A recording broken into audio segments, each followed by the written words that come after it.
Je suis ravi de te retrouver dans ce nouveau podcast. Et oui, nous sommes mardi, c'est aujourd'hui le jour d'une nouvelle conversation positive. Je suis donc ravi que tu sois là, je te souhaite la bienvenue. Aujourd'hui, nous allons parler de la colère. Sujet sensible auquel nous sommes tous confrontés à un moment donné. Mais avant, je t'invite à t'abonner à la chaîne YouTube pour recevoir toutes les nouveautés, toutes les nouvelles vidéos mises en ligne, ainsi que sur SoundCloud si tu me suis sur cette plateforme. Que l'on soit dans les bouchons, à la caisse d'un supermarché ou face à une situation que l'on ne gère pas, eh bien la colère pointe son nez de 1000 façons. La colère est un état émotionnel puissant parce qu'il bouffe de l'intérieur. On peut comparer cela à un acide qui grignote et attaque l'être complet. Tu peux le ressentir parfois au niveau de l'estomac.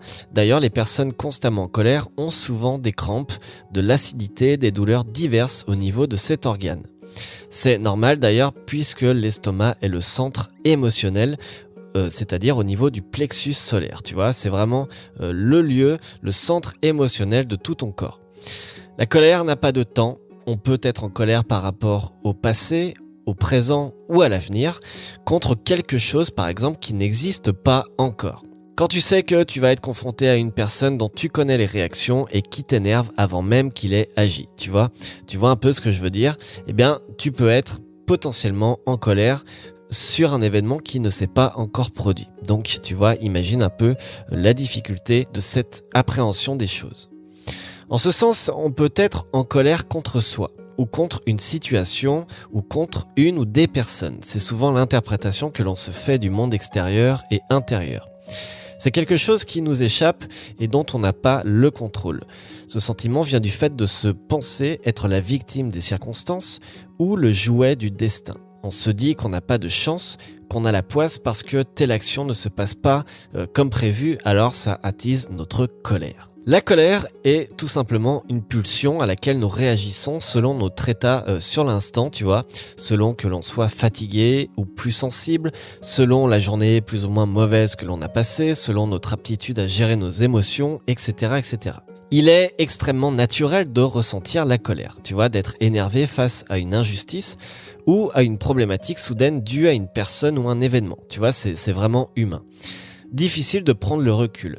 Même les plus grands sages ressentent de la colère. Mais par contre, contrairement à nous, ils travaillent dessus pour ne plus être esclaves de cette émotion en apprenant simplement à la canaliser. Je dis simplement entre parenthèses parce qu'évidemment, ce n'est jamais simple. Surtout lorsque ça touche la corde sensible, lorsque ça touche notre intégrité, nos valeurs, notre dignité, notre ego ou les gens que l'on aime.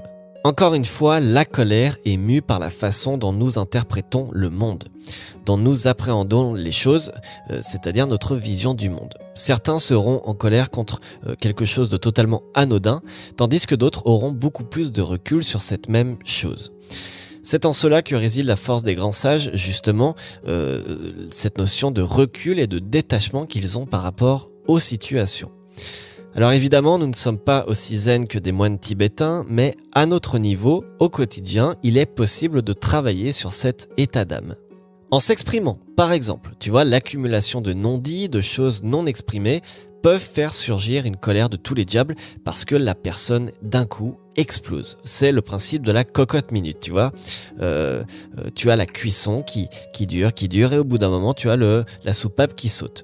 Eh bien, nous réagissons forcément comme cela si nous ne sommes pas dans l'expression de notre sensation, de nos émotions. Et justement, le fait de retenir ces émotions, de dire que ça va alors que ça ne va pas, le fait de tout accepter des autres ne dure qu'un temps.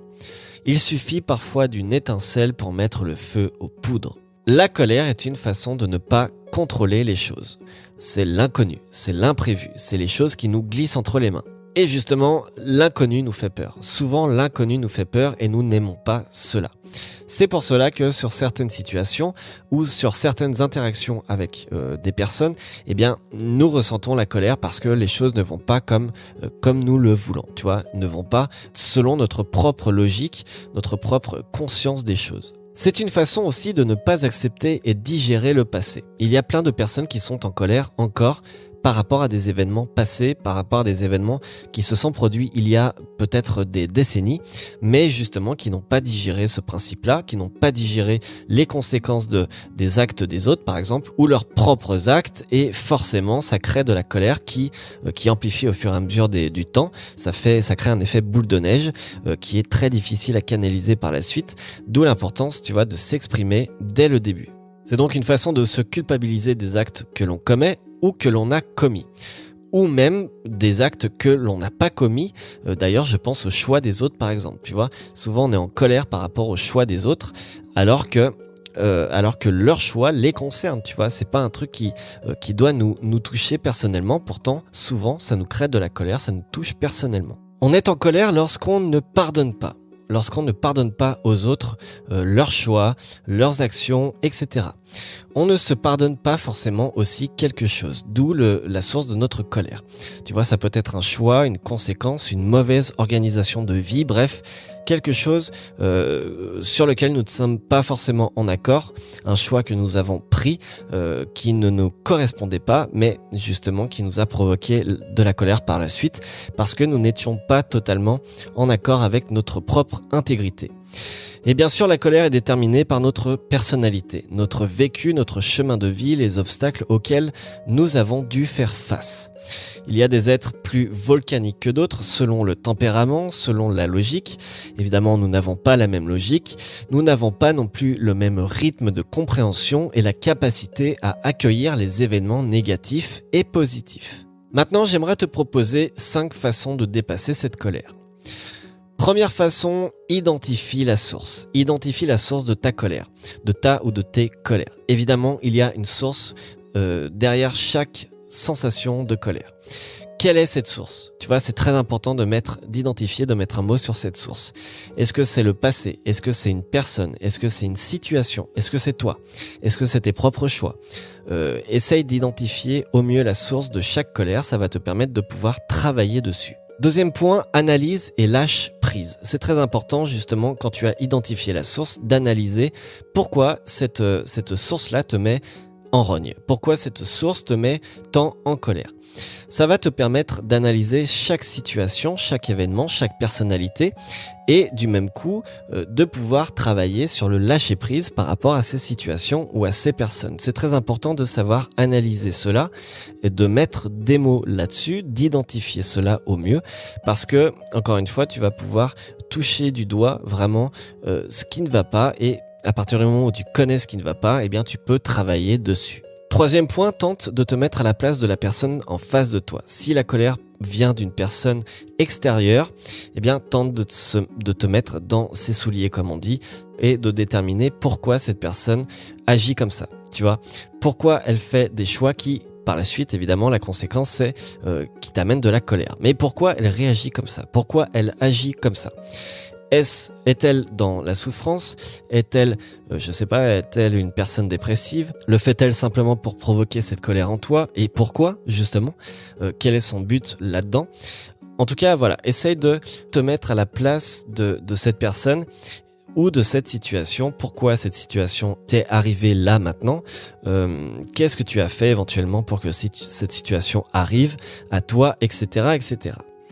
Quatrième point, autorise-toi des instants de colère courts sans culpabiliser. Ça, c'est super important parce que, encore une fois, nous ne sommes pas des moines tibétains et au quotidien, nous ressentons de la colère. C'est humain et c'est tout à fait normal. Donc, tu peux t'autoriser des instants de colère. Vraiment, quand tu n'en peux plus, là, ok, tu ressens de la colère, mais je pense que le principal, c'est que ces instances-là soient le plus court possible pour que justement ça t'évite d'avoir des ulcères à l'estomac, d'avoir de l'acidité dans cet organe-là et justement de ne pas culpabiliser. Parce que si tu commences à culpabiliser par rapport à ta colère, ça va encore plus te provoquer de la colère, ça va encore plus t'énerver. C'est un peu l'histoire du serpent qui se mord la queue, tu vois, ça tourne en rond et c'est pas le but du tout. Le but, c'est vraiment de sortir de cette colère, d'en prendre conscience, de la vivre peut-être intensément sur un instant qui est court, sans culpabiliser, d'identifier la source de ta colère, d'analyser, de lâcher prise, de tenter de te mettre à la place de la personne qui est en face de toi, pourquoi pas, et de justement sortir de cette colère. Et enfin, 5e et dernier point, exprime ta colère et regarde-toi faire. Exprime ta colère, eh bien là tu peux te dire pourquoi tu es en colère. Là je suis énervé. Là tu peux dire à quelqu'un, là tu m'as énervé. Si tu n'exprimes pas ta colère, si tu n'exprimes pas tes émotions, la personne en face va voir que tu ne réagis pas, donc potentiellement va continuer jusqu'à ce que tu cèdes, jusqu'à ce que tu craques. Cette personne ne le fait pas forcément sciemment, tu vois, ne le fait pas forcément consciemment. Par contre, c'est à toi de lui dire si tu ressens le besoin, c'est à toi de t'exprimer là-dessus en lui disant là tu m'énerves. Là, tu me gonfles, je t'aime beaucoup, je te respecte, etc., etc. Ce n'est pas incompatible, mais là, tu dépasses les limites, tu dépasses les bornes, et je ne peux plus l'accepter. Tu vois, il suffit simplement de l'exprimer en étant tout à fait le plus... Alors, je sais que c'est très dur parce que quand tu es vraiment en colère, c'est dur de garder son calme, c'est dur d'être tout à fait zen, etc. Mais essayer de trouver les mots justes, bienveillants, mais pour véhiculer cette idée que cette personne te gonfle royalement. Tu vois ce que je veux dire? C'est pas incompatible, encore une fois, c'est pas incompatible. Tu peux trouver les mots justes, être tout à fait courtois, être tout à fait diplomate et t'exprimer là-dessus. Sans forcément rugir sur la personne qui est en face de toi, tu vois, sans forcément te ruer sur elle, mais tu peux prendre des pincettes et parler. Tout simplement parler, exprimer ta colère. Et regarde-toi faire, c'est-à-dire que quand tu commences à sentir la moutarde qui te monte au nez, eh bien, tente de prendre du recul, d'essayer de te voir faire, tu vois, comme si tu étais spectateur de cette situation et non plus acteur. Ça va te permettre de prendre conscience justement de pourquoi tu es en colère et comment tu réagis face à ta colère. Le simple fait de te voir faire, en tout cas de t'imaginer en train d'être en colère, de te voir, tu vois, eh bien ça va te permettre peut-être de t'apaiser.